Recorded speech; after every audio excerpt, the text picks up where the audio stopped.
Mikel, a boost for you with Saka and Smith Rowe back, but ultimately Aubameyang and Odegaard remain doubtful.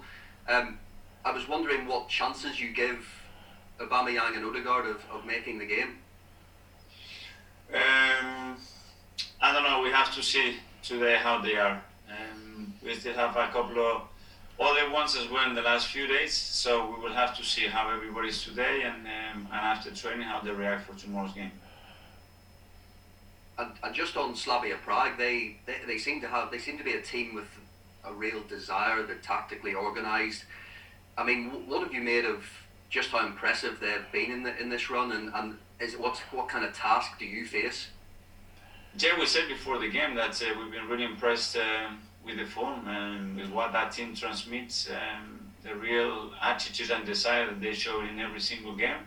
And that's what they are here, because they knocked some big teams along the way and fully deserve to be where they are. And they show in the first leg again against us that they never give up, and they score in the last minute of the game.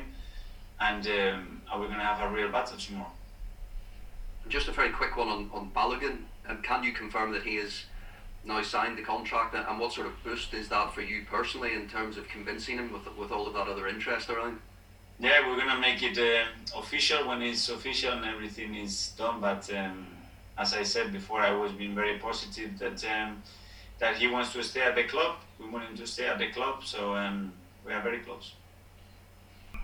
How important is it for you and for the club to get through this tie and into the semi-finals, given the inconsistencies in the league? It's very important for us, and this is our club. It's not individual interest, it's all a collective interest that we want to do well in every competition. And tomorrow games put us in a position to go into the semi-final or European competition, and this is exactly where this club has to be. That's why tomorrow we have to do our best to earn that. I know you're convinced about the direction of the club, but I guess results help convince people externally as well, and reaching a semi-final and then hopefully beyond that would be tangible progress for the work that you're doing. Absolutely, you use the right word. Tangible is the only tangible thing is results. So whether you're doing a good job or not, to judge it externally is only going to be just with results.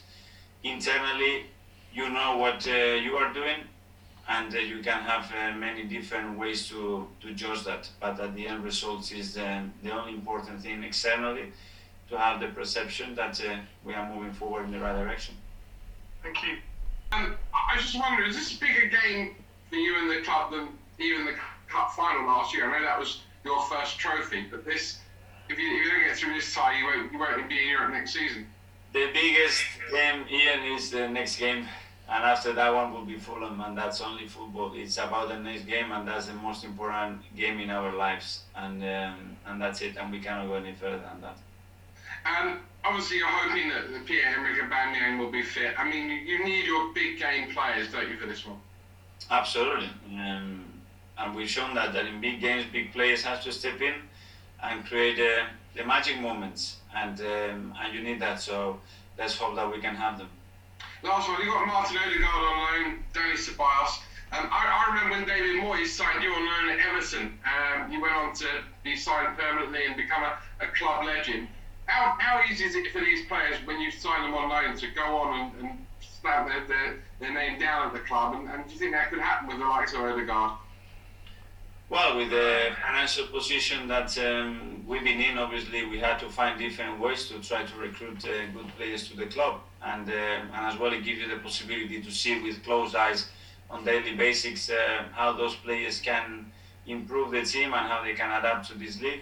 And in both cases, I'm really happy with both of them, and it's a decision that has to be decided at the end of the season, because there is, in this case, the same club involved, which owns both of them, and I will have these conversations. Top man, good luck tomorrow. Thank you. I just wanted to ask about Granit. He obviously played very, very well filling in at left back on Sunday night, but is that really an option for the remainder of the season for you, or is that more of a one-off to cope with what Sheffield United were going to offer? We looked at different options in relation to the opponent and the formation that we want to use to fit the qualities of the players that we have available. Obviously, not having Kieran, it was a big hit for what he produces and how important he is on the team. And now we have to find different ways. The good thing with Granit is that I can play in 2 or 3 different positions. I can see him still playing as a centre back when it's needed because his discipline, his commitment, and his qualities, and he did a good job today in a different game, which for the way that Sheffield was set up, we'll decide tomorrow. Yeah, 'cause it must be hard to sort of balance because he can do a job there, but also moving him out of midfield, where obviously he's been very important and key for you this season, could weaken you in that position as well. Yeah, but when you have to meet 1 or 2 pieces, at the moment we are missing David, we are missing Kieran, we are missing Martin as well, we are missing Nova, so we've been missing quite a lot of important players. And you have to move the team somehow without touching it too much, but you have to find the right solutions then. Just going back to Balogun, I know you said you're very close there. How have you managed to get to this stage with him? Because it looked for all the world like he was going to be heading off at some point. Just trying to, first of all, understand why he got to the point that he was really thinking about leaving the football club after being raised here, and the feelings that he has got towards the club. And once you understand the position of him, then try to explain what you want to do, how involved he's going to be in the project and how, and then get the full commitment from the club and support and Edu, which I think he's done an incredible job as well. Just lastly on that then, would the plan be for him to stay next season, or is there even a possibility of him going out on loan next season if he signs? First of all, we have to sign him. Once we sign him, we go step by step, and we will communicate with you guys what we're doing. Right, thanks, Mikel. Thank you. Thanks, Charles. Just on Pierre and Martin, are either of them going to train today? Depending on how they wake up. If they wake up better, yes. Yesterday, none of them could train. Hopefully today it's a sunnier day, so maybe it's better. You touched on it a bit there before about magic moments and players delivering. A lot of times this season we've seen the young players step up, but is tomorrow night a time for the senior players to take the lead in what is a huge game? They are all as relevant as the senior players. It doesn't matter who it is, but someone has to create when the team needs those moments. We have moments in the season when it has been the senior players, and other moments when it's been the young players. And it doesn't really matter.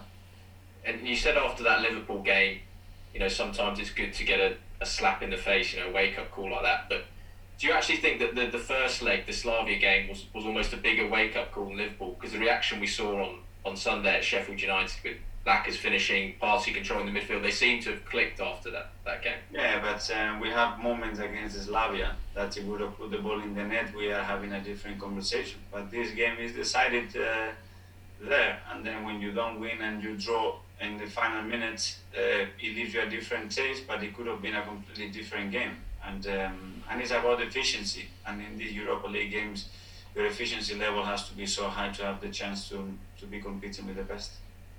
And last one, I know you said before you're making sort of different plans for the summer depending on how the season ends. Have you even thought of a plan or contemplated a scenario where Arsenal aren't playing European football? No.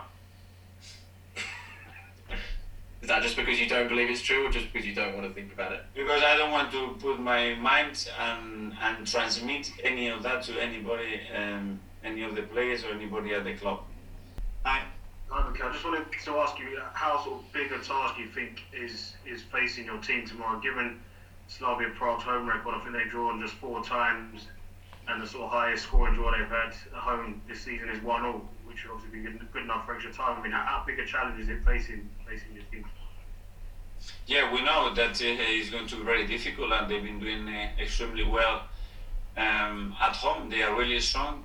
We've been strong away as well, so I don't want to focus too much on them. I want to focus in what we do and the task ahead of us, and we have to do our things well to have the best possible chance to go through. Well, that I really enjoy having Marty with us in the team. Ødegaard was chosen to be Norway's new captain recently. What can you say about Martin's personality? Do you see him as a leader? That he was very proud. I am very proud for him to achieve that because I think he merits his character and what he's doing here. So really happy for him.